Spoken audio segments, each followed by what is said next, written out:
como sempre falam, tem que olhar o lado bom de tudo. O lado bom dessas ladeiras que te faz sentir mais fome do que você já tá. Eu já tô com fome. Mas eu sei que quando eu chegar no restaurante, eu vou estar com certeza com o dobro de fome pelo tanto que eu tô subindo. O restaurante que eu vou agora se chama Conto dos Réis. Ele é, além de ter... Ai, que lindo! Essa ladeira. Você sabia que a primeira cidade brasileira a receber o título de Patrimônio Mundial da Unesco foi Ouro Preto, aqui em Minas Gerais? Isso aconteceu em 1980.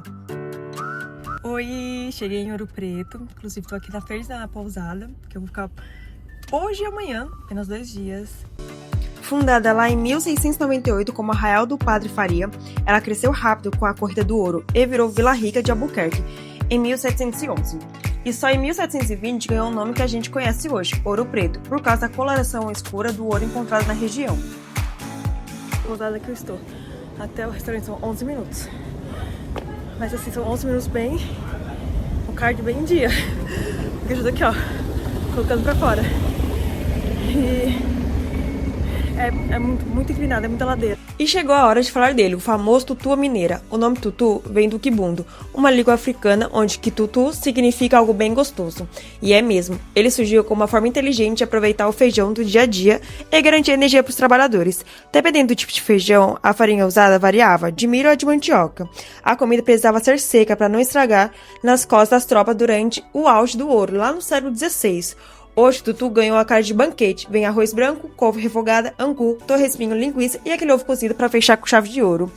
E eu, claro que não sou nada boba, logo pedi ele para provar. E vamos lá, começando o torresmo.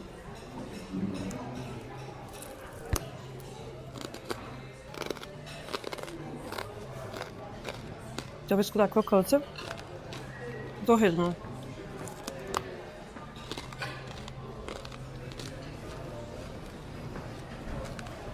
Tinha que estar uma luz atrás de mim, uma tarde tão bonita. Já são 2 horas.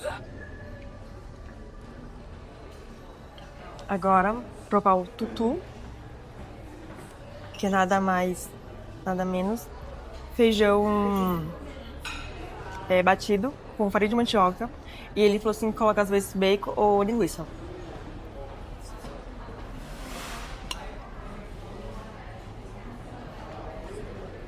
Com opa.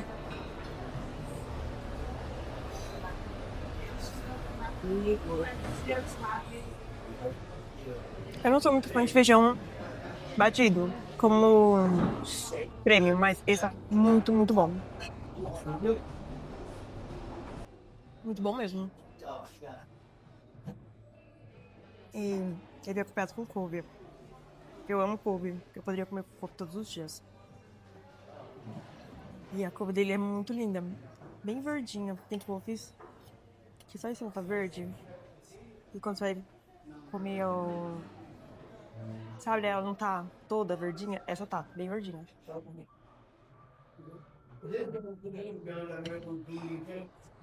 Muito saborosa.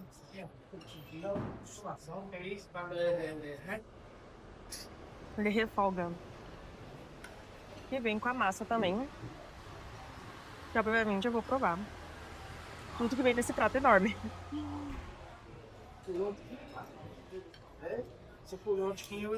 Esse prato é tão lindo. Ele não é só... Você só não fica com vontade de comer ele, como repetir ele, porque ele é lindo e muito saboroso. Muito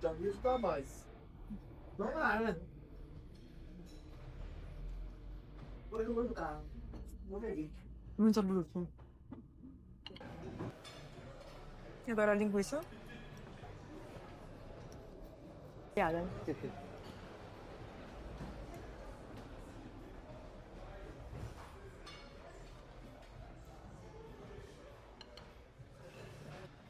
Tá tudo muito bom.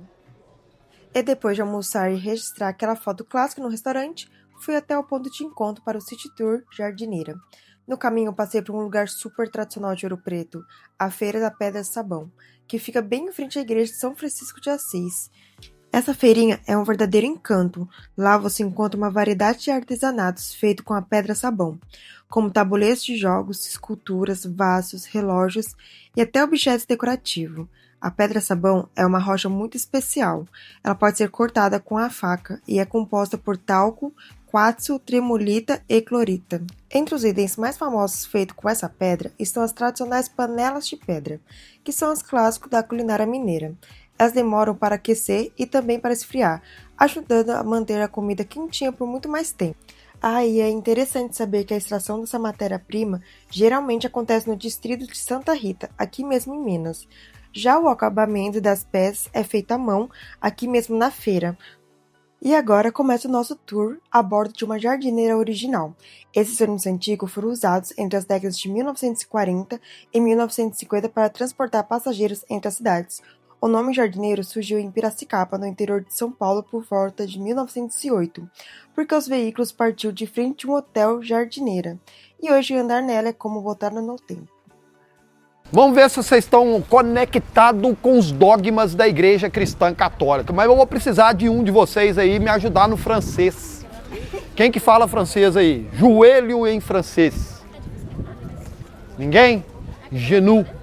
E agora a palavra vai ficar mais familiarizada aí para nós brasileiros, né? Genuflexão. Antes de adentrar o solo, que era considerado templo sagrado, o português chegava aqui, dobrava-se os joelhos e fazia um sinal da cruz. Eu sei que muitos aí não devem ser nem cristão, mas é o seguinte, para se entender toda a arquitetura e arte, a gente precisa entender um pouco desses dogmas cristãos também, né? Então se fazia o sinal da cruz aqui, a genuflexão, que era o ato de dobrar os joelhos, para depois adentrar o solo que é sagrado. A gente sabe que toda essa cidade ela foi erguida no ombro dos africanos. Infelizmente, eles não podiam participar dos atos litúrgicos, por isso a gente não pode romantizar demais também, né? As mucamas, que eram aquelas negras que acompanhavam com seus guarda-sóis, eles podiam ficar entre essa primeira porta aqui e a segunda. Nós vamos explicar agora para entender por quê. Qual que foi o principal fator de amenizar a consciência do europeu ao querer escravizar o africano? Afirmar que ele não tinha alma. Exatamente. Achei que era o meu, mas é da senhora. Não tinha alma. Então, através desses dogmas, nós vamos entender que havia hierarquia entre os próprios portugueses, imagina os negros, né? Apesar deles ter erguido essas pedras, essas rochas, feito os calçamentos que era reproduzido pelas crianças, né? Até brinquei com um de vocês aí que era Carlos Drummond de Andrade, ele percebendo a semelhança do calçamento com doce de amendoim, ele colocou a nomenclatura de pé de moleque. Mas antes de colocar esse nome no calçamento, já existiu o doce. Então a tese do nome do doce é outra história. Não pode confundir não, fala que a senhora fazia os doces de amendoim e deixava nas janelas baixas. Antigamente não falava roubar, a criança pegava num ato de travessura, pulava o quintal para roubar jabuticaba, pegar jabuticaba, né? E na hora que ele pegava o doce e saía correndo, o que a senhora gritava para doutrinar? Pé de moleque. Exato, pé de moleque, não pega, então não é de pé, é de pedir. São do Evangelho. Quanto tempo que demorava uma missa? 3 horas. Quantos dias em jejum? 3 dias em jejum. Para enfraquecer a matéria e fortalecer o espírito. Só que aqui a arte aqui é o quê? Barroco, eu falo de mim. Se eu ficar um dia sem se alimentar e ficar olhando muito pro anjinho ali, sabe o que vai acontecer? Ele vai dar uma piscadinha para mim. Vai dar uma piscadinha para mim. A ciência explica que devido à fraqueza do organismo das pessoas, elas tinham literalmente o quê? Alucinações. Só que a igreja se defende. A igreja classifica o Criador em 3 palavrinhas. Fala que ele é onipotente, o tudo e o todo, onipresente, está presente em tudo, e onisciente, sabe de tudo. Mulher ficava de um lado e homem ficava do outro. Se o ato de dobrar o joelho é a genuflexão, aquela estrutura no chão ali é o genuflexório. Assistir missa sentada era falta de respeito. A nobreza assistia a missa de cima. Agora imagina 3 horas de missa, um incenso no seu nariz, de contato com a arte, vendo a arte interagir com o fiel. Porque era através da arte que se entendia as mensagens evangélicas. Claro que tinha um propósito secundário, né? Mas vamos ver aqui, todo mundo almoçou aí, não tem ninguém sem almoço não, né? Então não tem desculpa não. Tá vendo o lustre aqui, ó? Sim. Segue a corrente do lustre. Ao centro, vocês vão ver um cordeiro em cima de uma cruz. Olha pro guia aqui, ó. A cruz está aqui, ó. O cordeiro está em cima e o braço da cruz está virado para vocês. O que vai acontecer? Quando nós chegarmos lá na frente, o cordeiro que está em cima, ele vai passar por baixo da cruz e o braço da cruz vai virar para lá. Agora imagina 3 horas de missa vivendo aqui. Porque o negócio legal, o interessante, é você desprender a mentalidade e imaginar vivendo aquele período, né? Vamos lá? Ver se muda mesmo.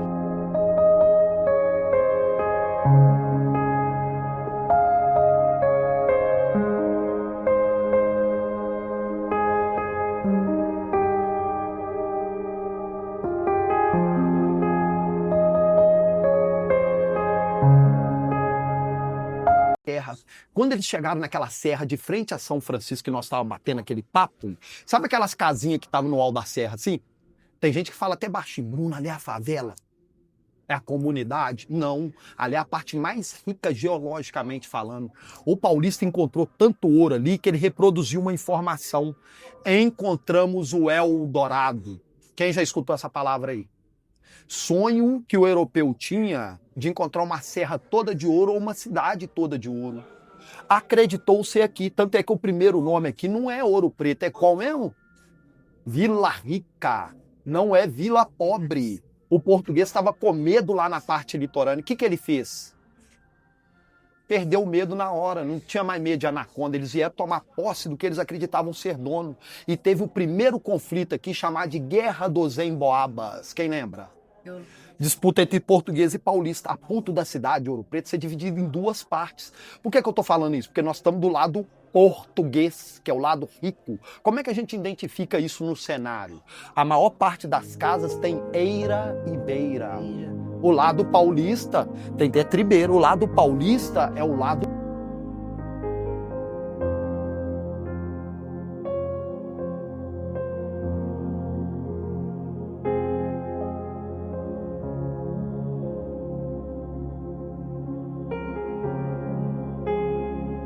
Depois a gente passou pela igreja de Santa Efigênia, com um pôr do sol incrível. E claro, como todo mundo faz, lá fui eu subir na jardineira para garantir a foto clássica. E encerramos o tour visitando a mina central, mas meu celular descarregou bem no meio do passeio. E eu acabei não podendo gravar. E olha que foi incrível a explicação, o tour, tudo. Pois agora terão que vir visitar, já que eu não pude mostrar muito.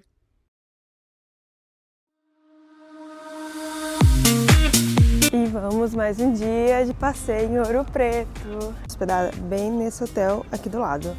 E de frente, na rua, tem essa igreja linda, decorada em festa junina, que eu vou subir pra ver. Que eu vi que tem algumas pessoas ali em cima. E tem uns rapazes aqui do lado vendendo um tour pra visitar as minas. Mas como eu já fui ontem, eu não vou novamente hoje. Gente, que igreja mais linda! Olha esse jardim de rosas. Nossa, tô apaixonada. Aqui tem muita igreja, mas todas são únicas. Não é algo que você fala, ai tá, já fui uma. Não, parece que você tem que ir em todas, porque em todas você se apaixona.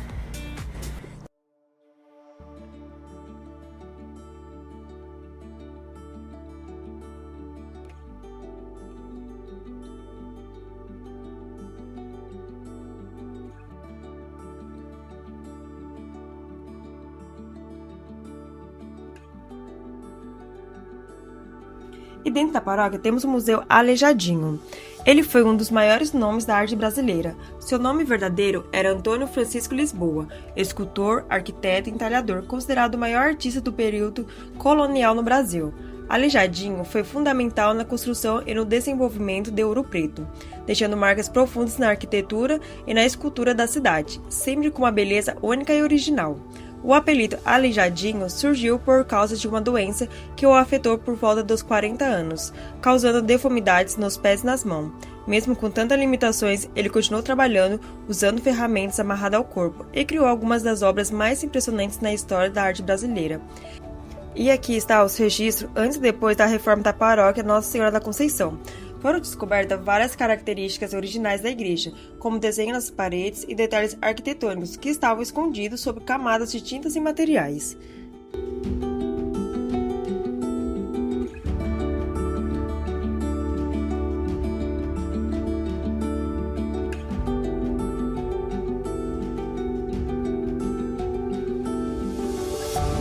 E eu que havia falado que não ia mais visitar a mina de ouro, porque eu já tinha ido ontem, e aqui estou. E esse aqui é o meu guia, o Bruno. De galeria aqui, nós vamos ver duas fases diferentes de mineração, tá?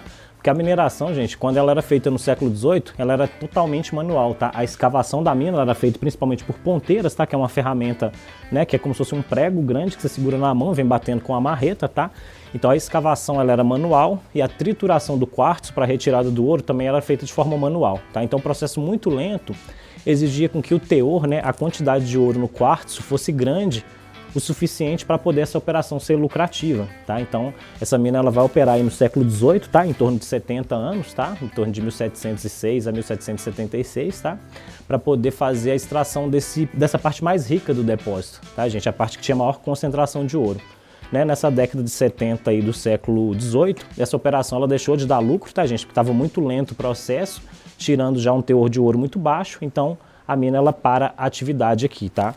Em torno de 1813, gente, essa mina ela foi reativada utilizando-se de explosivos, tá? E de moinhos mecânicos. Então aquela moagem, né, do quartzo que era feito totalmente manual no século XVIII, tá? No século XIX ela passa a ser feita de forma mecânica, tá? Então esse canal de água, né, que vocês estão ouvindo ele correr dentro da galeria ali embaixo, tá, gente? Ele já foi inclinado, né? Ele foi escavado com uma inclinação maior no século XIX, justamente para essa água vir com muita velocidade, tá? E girar os moinhos mecânicos aí para moer o veio de quartzo. Então a mina ela foi reativada aqui em 1813, tá? Para pegar a parte do depósito que tinha menor concentração de ouro, tá? A escavação manual, gente, ela vai gerar essas paredes aqui bem uniformes, tá? Com ranhuras na rocha que vocês vão ver, tá? Então isso aqui é uma marca de escavação do século XVIII, tá? Manual. À direita, ó, esse túnel ali, ó, que é de acesso e drenagem, ó, totalmente manual também a escavação, tá? Vocês vão ver a forma de arco ali no teto, né? A parede mais uniforme, tá? Logo acima, ó, você já começa a ver uma perfuração para utilização de explosivos, tá? E aí vocês percebem que a rocha ela tá quebrada, ó, onde foi utilizado explosivos, tá, gente? Então percebam a diferença, ó, de uma escavação manual, tá? Para uma escavação com explosivos, tá, pessoal? Ali, ó, mesma coisa, ó. Então percebam que foi ampliado, né, com explosivos, tá, gente?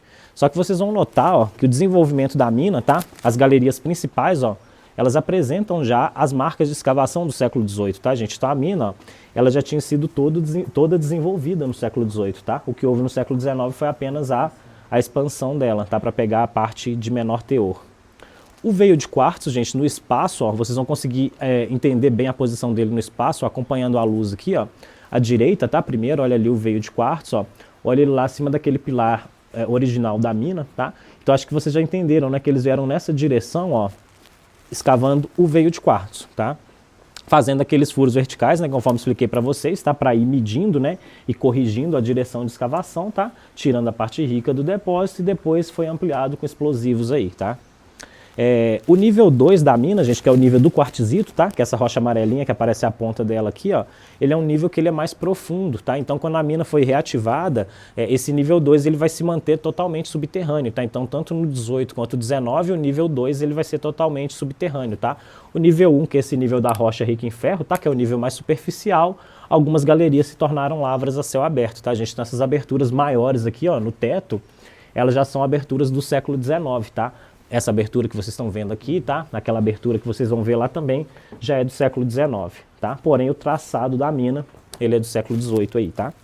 Se quiserem chegar até a corrente ali para dar uma olhadinha, pessoal, vale a pena. A Bia, se quiser ir lá primeiro, que tá filmando.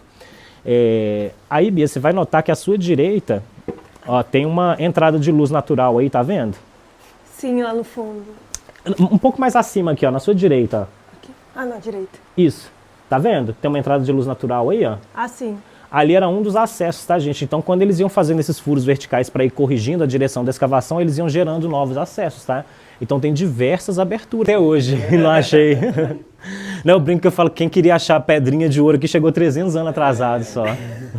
Na verdade, até mais, tá, gente? Porque essa mina ela foi aberta em 1708, tá? Então, praticamente já tinha esgotado esse ouro superficial, né? Aquele ouro de aluvião, tá? Aquele ouro dos rios, que é o ouro fácil, ele esgotou muito rápido, tá? Você sempre vai na parte mais rica primeiro, para depois ir na parte mais pobre enquanto tá dando lucro, tá, gente? Então a mineração, ela sempre inicia no que é mais fácil, tá? Eles tiraram o ouro do rio, que era muito fácil, depois começaram a tirar o ouro solto da encosta, tá? No solo, e depois a mina subterrânea. E na mina subterrânea, mesma coisa, você vai na parte mais rica primeiro. Aí parou de dar lucro, você para. Vem uma nova tecnologia, permite você tirar essa parte de menor concentração, você volta, tá? Então você sempre vai na parte mais rica primeiro, porque quando você começa a chegar na parte mais pobre, ela começa a dar prejuízo, você para a operação da mina, tá? Aqui em Ouro Preto ainda tem exploração? Assim? Não, porque é a primeira cidade a ter mina de ouro, né? Então também vai ser... Não, de outros minérios tem, minério de ferro tem. Nas Tá? minas, Minério de ferro tem, tá? Mas o ouro realmente Bom, já esgotou. Já pegou o que tinha. Exatamente. O que tinha de lucrativo já foi, tá? Você vai perceber que tem a abertura também, a superfície ali, tá? Sim. Cuidado, tá, Bia, por favor. Então, isso aí era um dos acessos, tá? A essa galeria, gente, quando essa abertura no teto ainda não tinha sido gerada, tá? Então, essa abertura no teto aqui, ela já é do século XIX, tá? As minas de ouro, elas normalmente elas não esgotam, tá? Elas deixam de ser lucrativas. Exatamente. Uma rocha, né, fechando aqui os dois níveis, tá? O piso da mina, ó, no século XVIII, ó, o piso do nível 1, ele vinha aqui assim, ó. Aquela galeria lá em cima que vocês acabaram de visitar, tá? Nossa. Então aqui é o nível 1 da mina, ó, o piso ele descia aqui e aí eles passavam por aquelas fendas para o nível 2, tá? Aí quando utilizou de explosivos, nesse pedaço aqui eu brinco, eu falo que é pé direito duplo, tá? Aqui é o teto do nível 1, só que o piso já é do nível 2, tá? Então aqui tem os dois níveis unidos, tá? Nesse buraquinho que eles passavam com a mineração, com ouro. Isso, exatamente, eles iam escavando, né? E tirando o material, tá? O ouro, ele tá só nesse material aqui, ó, que é o veio de quartzo, tá? Sim. A rocha é o que a gente chama de material estéreo, tá? Então, por isso que eles faziam escavações minúsculas, tá? Removendo o mínimo possível de material, tá? Retirando a parte rica do veio, né? E o mínimo de material estéreo. Quando foi ampliado com explosivos, ó, eles poderiam remover mais material, porque com explosivos você consegue escavar mais, tá?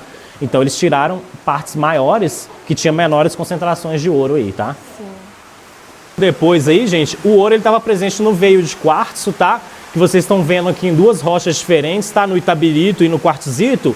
E essa estrutura vertical é o sarilho, tá? Que é a estrutura de sondagem e ventilação, tá? A turma que já começou a visitação lá por cima visualizou essa estrutura, tá? Que era a estrutura, exatamente, que era a estrutura de correção da direção, tá, gente? Então eles iam fazendo esses furos verticais para ir corrigindo a direção da mina, tá? Então a cada 15, 20 metros eram feitas as escavações verticais, tá? Então essa abertura, gente, ela só foi gerada porque esse furo vertical tinha confirmado a continuação do veio, tá? A mineração sempre descendo.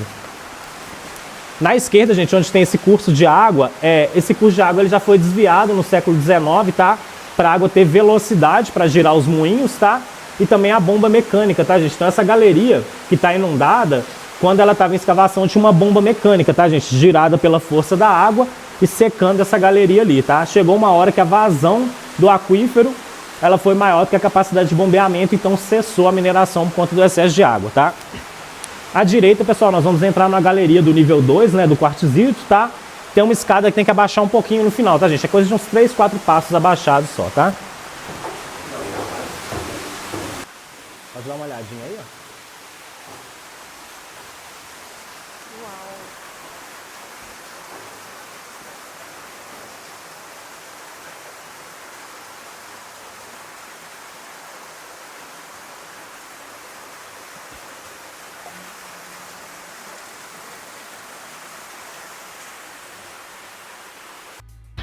Eu tô tão, mas tão feliz de estar aqui dentro de uma mina pela segunda vez na minha vida.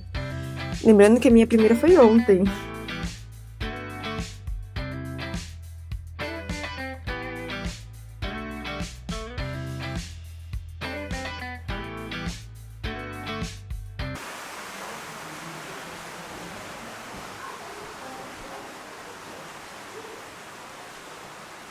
E é natural aquela água que sai da rocha mesmo. A nascente dela é lá no alto da serra, tá? Só que como você percebe, ó, vai minando a água da rocha, então vai aumentando a vazão, tá? Então a nascente dela, a vazão é bem menor, tá? Aí ao longo do percurso vão entrando, né, novas drenagens, assim. Oi? Ela vem com uma força bem grande, bem grande. A nascente dela lá no alto da serra, ela é bem menorzinha a vazão, tá? Aí ela vai ganhando volume aí, a vazão, à medida que vai entrando mais água aí no canal, tá? Mas ela nasce lá no alto da serra, tá? Sim. Aquela galeria que você viu ali embaixo agora, Bia, que está inundada, ela é a água que está subindo pela rocha mesmo, tá? Aí a gente pode falar que a nascente é exatamente naquele ponto, tá? Uma nascente forçada, né? A rocha foi escavada e aí a água ela sai da rocha porque ela foi escavada, tá? Então é uma nascente forçada, tá? Legal. Agora essa não, essa é a nascente dela lá no alto da serra, tá? Sim. Chega aqui, Bia, pra você dar uma olhadinha aqui, ó. Aí, Rafael, você vai conseguir ver dali também, ó. Encosta do lado de cá, gente. Encosta aqui, ó, pra vocês conseguirem ver. A galeria que vocês acabaram de visitar lá em cima, tá? Então a gente vai visitar uma galeria do nível 2 aqui agora, tá? Aí, Bia, se você quiser entrar na frente filmando aí, tá? Na escada ou por Isso, baixo? na escada, na escada. Subindo? Aham. Aí tem que abaixar um pouquinho no final ali, tá? Ah, tá. Deixa eu esperar ela subir, a gente sobe, tá?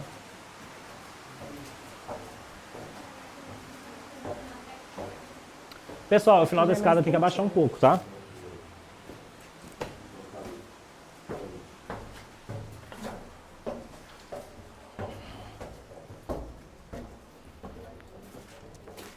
Muito quentinho. Aqui é quentinho, né? É quentinho, aham. Minas subterrânea é sempre quente, tá? É um ambiente confinado, né? Você tem pouca troca No de ar com a verão. atmosfera. É, assim, é quente o ano inteiro, tá? Ah, não importa. Não vai ficar mais quente não no verão, vai ficar Não, normal. não. Só que no inverno eles sofriam um choque térmico, né? Porque eles ficavam num espaço muito quente e saía esse frio absurdo que é do lado Morria de mais fora, rápido. tá? Ao invés de 8, era menos tempo ainda. Exatamente. Então é um ambiente muito insalubre, tá? Porque é sempre quente a mina subterrânea. Então no verão era até melhor que pelo menos eles não tomavam choque térmico quando saía do lado de fora, Mas tá? também o cansaço. É. Vem cá pra vocês darem uma olhadinha aqui, gente. Não, a gente vai voltar pelo mesmo caminho aqui, ó. Aqui eu quero mostrar pra vocês, gente, a dimensão que essa galeria ela apresentava no século XVIII, tá? Quando a escavação ela era totalmente manual, gente, só era retirada a parte rica do depósito, tá? Então foi escavado com essa dimensão, gente, essa galeria que vocês estão nela, tá? Porém, ó, ela já foi ampliada com explosivos, tá, gente? Depois que esgotou a parte rica, ó, segura aqui pra mim, moça, por favor, depois vocês vão revezando ali pra ver, ó. Então, depois que esgotou a parte rica, gente, do depósito, né, a mina ela foi desativada aí um tempo, tá? E foi reativada com explosivos. Então, aqui vocês já começam a ver marca de perfuração para utilização de explosivos, tá? Aqui, ó, né? Então, diferente daquele ponto lá que foi todo feito de forma manual, tá? Aqui já é uma parte mais moderna da mineração, tá? Onde o ouro tem menor concentração no veio de quartzo.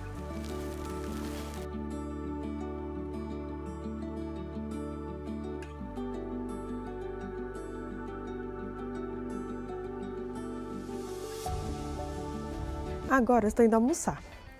E como eu sempre digo, temos que olhar o lado bom de tudo. E aqui tem muita ladeira, muito morro. Então o lado bom desse morro é que os restaurantes, pelo menos as minhas escolhas, sempre são no alto, quase no topo da cidade. Então eu vou chegar com o dobro da fome que eu já tô. Eu tô com muita fome. Mas a ladeira é tão comprida, olha isso. Dá pra ver que tá bem inclinada. Eu já vou chegar com o dobro da fome e os pratos são muito bem servidos, como vocês vão ver em breve. Então, não vai haver desperdício, eu vou comer tudo. E aqui é o restaurante que eu vou almoçar. Dá pra perceber o quão inclinada é essa rua?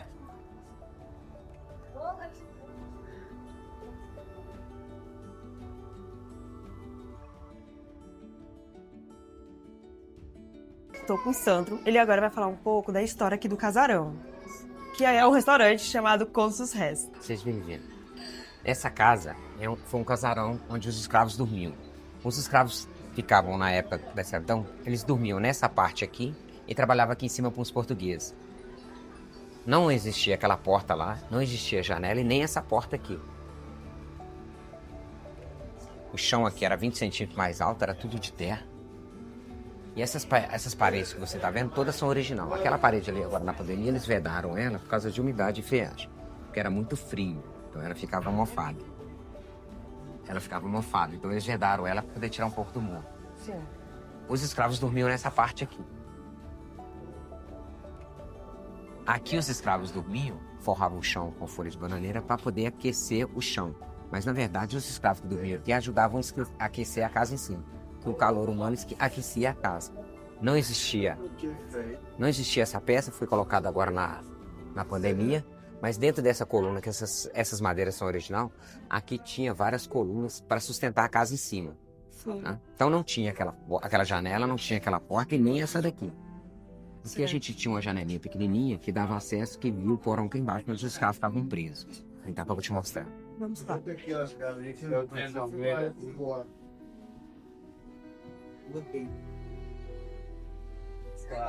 Essa escada aqui que dava acesso ao porão onde os escravos ficavam presos. Sim. Pra poder aquecer os seus patrões. Isso. Aqui era onde eles ficavam presos quando era chibatado, era castigado. O castigo deles, eles ficavam presos aqui. O chão aqui era nessa altura. Há 32 anos atrás, aqui ainda era dessa altura. Isso aqui tudo era coberto de terra. Eles rebaixaram para ficar uma sala mais alta para a gente poder caminhar. Você vindo aqui, você tá vendo que a marca aqui da parede? Vem aqui que você vai ver uma coisa mais interessante ainda.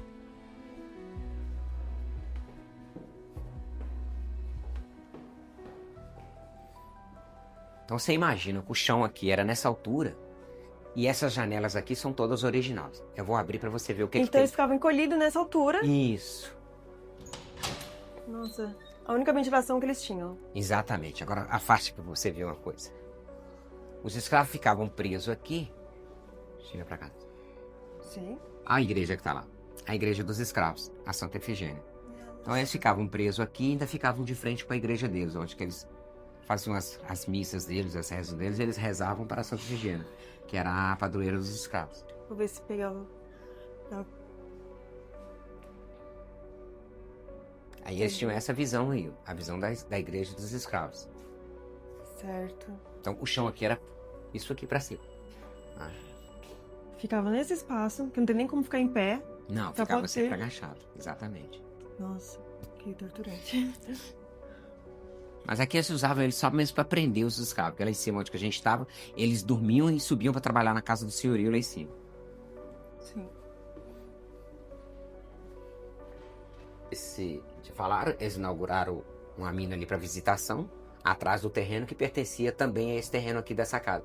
Que as famílias que moravam aqui, os portugueses que venderam para o pai do meu patrão, sempre falou com ele que aqui nessa casa tinha uma mina de ouro, que ele podia abrir aqui, que ele ia achar a entrada dela, mas ele nunca quis mexer com isso. E o rapaz agora abriu e inaugurou essa mina lá atrás. É uma mina central. Não sei se Sim. você já viu. Vou você foi... visitar ela. Vai. Aí você vai ver Pois é. que ela tem várias entradas lá, que uma das entradas vai sair para esse lado nosso aqui, que sai dentro dessa casa. Onde eu estive lá, porém meu celular descarregou, eu vou voltar agora pra mostrar mais detalhes. Compartilhar com todos. Primeira porta voltando. Agora vamos no... Essa parte é que os escravos subiam para trabalhar lá em cima. Eu te mostrei a carta ali que conta um pouco da história da casa, né? Sim. Aqui está. E o sino que fala ali algumas coisas, esse aqui é réplica do sino que tinha aqui usado na época. Ele ficava, na verdade, aqui em cima. Vou te mostrar mais ou menos onde que ele ficava. Que era as bataladas pra eles virem almoçar, comer Isso, exatamente. e pra voltar ao trabalho. E essa é a casa dos portugueses. Aqui que os escravos, alguns dos escravos ficavam lá embaixo e subiam para trabalhar. Nesse casarão aqui. Você vê que alguns móveis são da época. Sim. Até aqui a casa existia, que era uma janela que você via lá embaixo. Aí eles ampliaram a casa e fizeram essa varanda que tem essa vista aí com a cidade. Isso depois já... Sim. Que linda vista. Aí aqui você tem a Santa Efigênia, lá no alto. A Nossa Senhora da Conceição aqui embaixo, onde está o túmulo do Aleijadinho do pai dele. Aquele casarão lá no fundo, aquele monte de janela azul. É a casa de Marília. Tem uma história na cidade que conta sobre Marília de Dirceu. Essas duas torres estão para cá. É o São Francisco de Assis, onde tem Feira de Pedra Sabão. A torre mais abaixo, que você está vendo atrás do Pinheiro ali, é Mercedes de Baixo.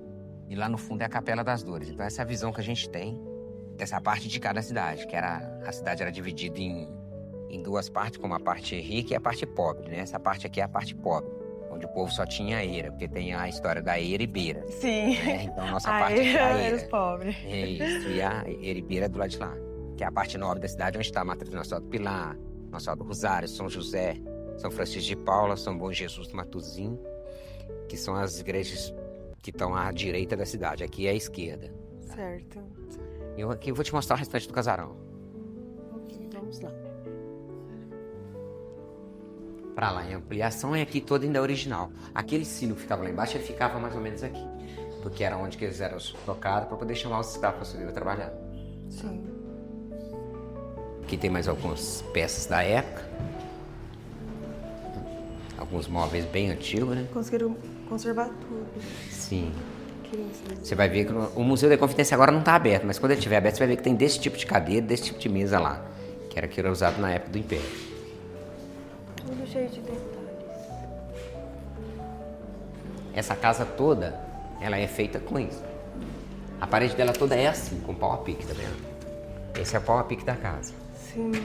Eles deixaram exposto para o pessoal ver como é que é o pau a pique da casa. Então só E fizeram um reboco por cima. Sim, sim. Nossa. E essa pintura que eles acharam numa das reformas da casa. Aí tiveram que deixar assim. Essa casa praticamente toda ainda é original. O assoalho, esse aqui foi trocado porque a gente faz uso lá embaixo pro restaurante, né? Sim. Mas aquele outro de lá ainda é original. Você vê que o tamanho dos pranchão lá. E agora partiu descobrir mais um sabor de Minas no almoço. E a minha escolha foi frango com quiabo. Gente, o cheiro está tão bom, gostaria que vocês sentissem o cheiro. O frango, quiabo e o angu. E olha os pratos, que lindo. A pimenta daquele que é bem forte, você tá com medo. E o suco de amora artesanal da casa. E agora vamos provar frango com quiabo.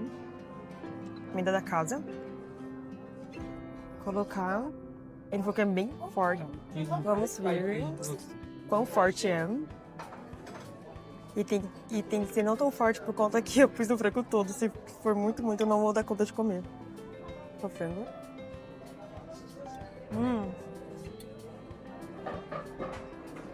É um forte saboroso, simplesmente. E o frango tá muito macio. Como se estivesse no ponto. Não tão duro, nem tão mole. Muito saboroso.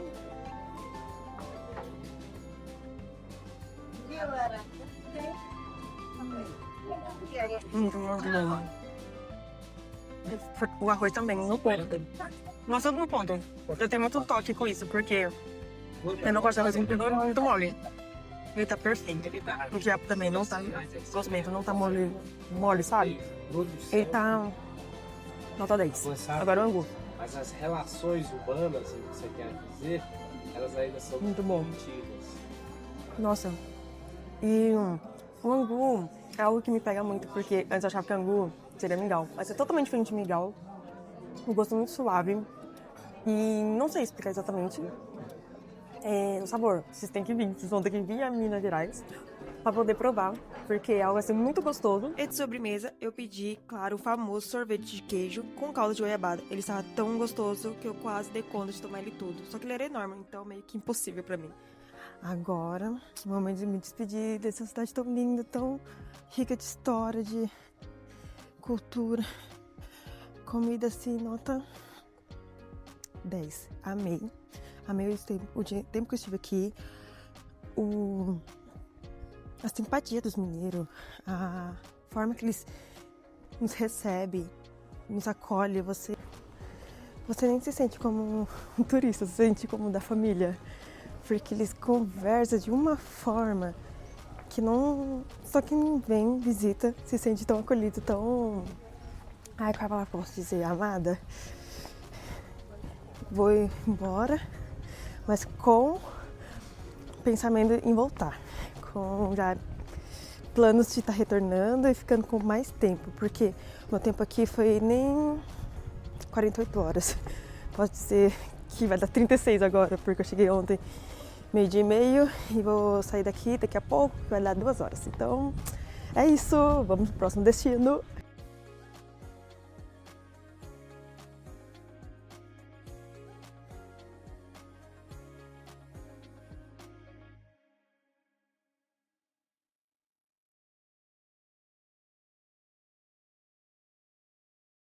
Ai, eu tô tão feliz por ter errado a rota e ter conseguido chegar a essa igreja, esse mirante tão lindo, porque eu queria muito ter vindo, mas como não ia dar tempo, achei melhor ir embora e uma outra visita vir. Só que olha como Deus é incrível. Eu errei o caminho, aí depois os policiais fossem que a outra rua que eu peguei também fechou porque alguém passou mal. Então não teve jeito, eu não queria subir nessa rua que é muito inclinada e eu tenho medo. Foi a única saída que eu consegui pegar a rodovia para poder ir para BH. E eu caí aqui. Por isso que nunca podemos reclamar quando algo dá errado, porque até o que tá dando errado é para dar certo.